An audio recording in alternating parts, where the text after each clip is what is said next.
Hi everyone, I'm GREYMOND. I'm an OCD recovery coach. I have been helping people recover from OCD for the last 10 plus years. Today I wanted to talk to you about the very first stage of OCD recovery. This is the first hurdle that the person needs to overcome in OCD recovery, and any progress after that really does depend on this. What is it? When a person first gets their initial bout of OCD, they are in a state of shock, and a lot of clients actually come to me in that state.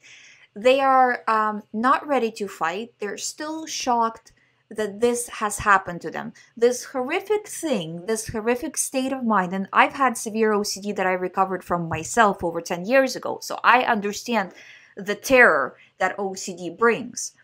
And it's that state of mind where they feel paralyzed. How could this happen to me? I can't believe I'm having these thoughts. How could I possibly have these thoughts?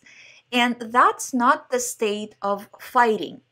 This is the state of shock.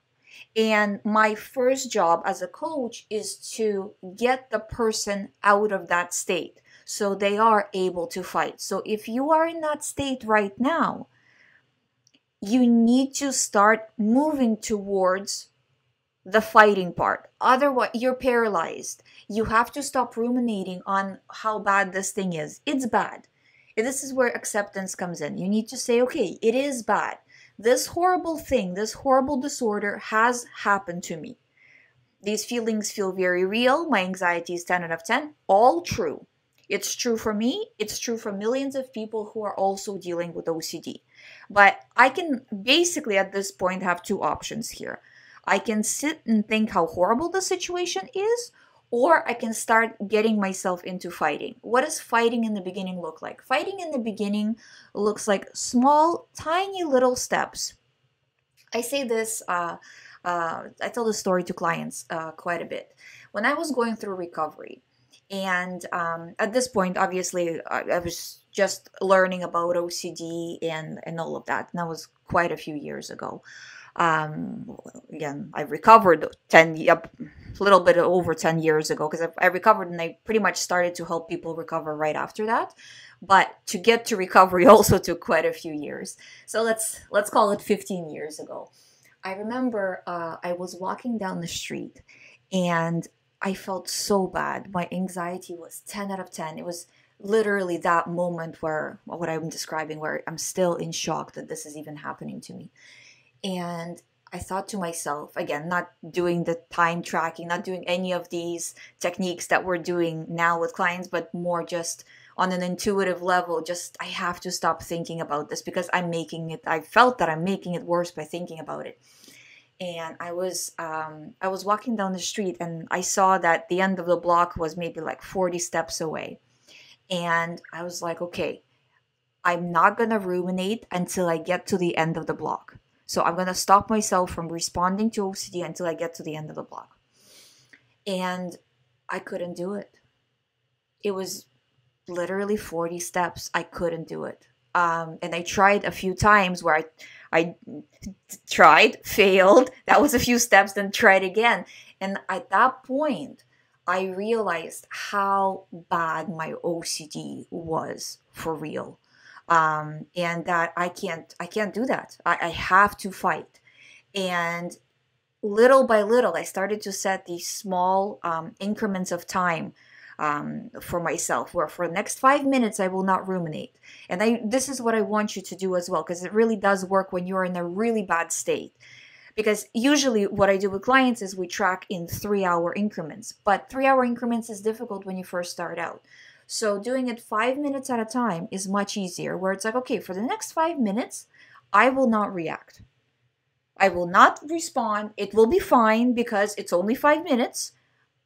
When you do this, you're conditioning your mind that this time period is now okay. Master the 5 minutes, then go to 10 minutes, then go to 15 minutes. And little by little, this is how you dig yourself out of it. So it's a recovery process. We're fixing the disorder in the brain. And on scans, you don't have to believe me.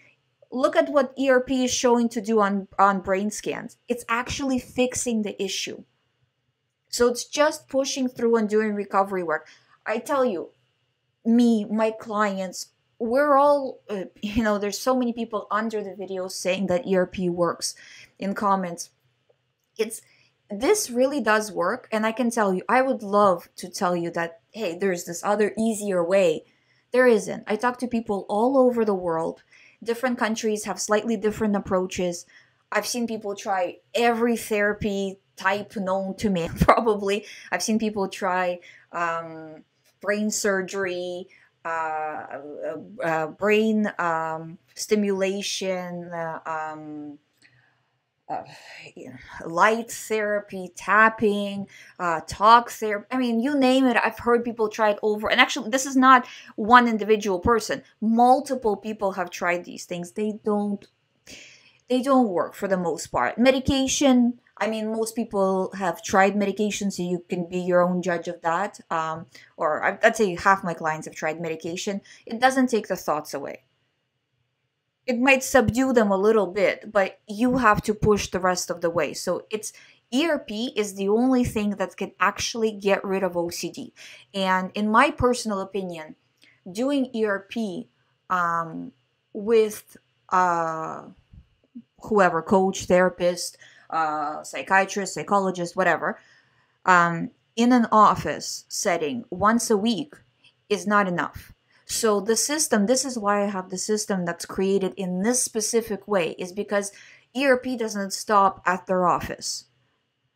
It's all day long, especially people with PUREO. It's all, and well, with physical compulsions as well. It's all day, every day. If you're awake, you're in OCD land. And if you're in OCD land, you're constantly sending the signals to your brain. So you're either telling your brain that this is irrelevant, and by saying this is irrelevant, you're saying it to stop sending this to you, or you're saying this is ultra relevant, please send me more, I'm so scared, I'm going to react to everything you say, right? And then the brain's like, okay, I'll send you more, right? So everything you do counts. Every reaction you make to the OCD thought, I get that it's really scary. I get that no matter what OCD you have, 10 out of 10 is 10 out of 10. And I get that because I've had that. But you need to understand that every time you react the wrong way, you are actually making OCD worse. You are actually conditioning your brain the wrong way, that this is important. So you're kind of cementing that faulty belief. So what you do counts. Every minute you win back, every time you had this 5-minute increment that you didn't give in, it is a win. It is a win of a battle that will eventually win the war. So step by step, little by little, push through. And you will, I promise you, you will recover doing this. If you need my additional help, all the information is on youhaveocd.com. If you would like to schedule a session with me, you can do so from there. You can book the time. You can choose a package that works for you. I have multiple packages depending on the severity of OCD. I will see you in the next video.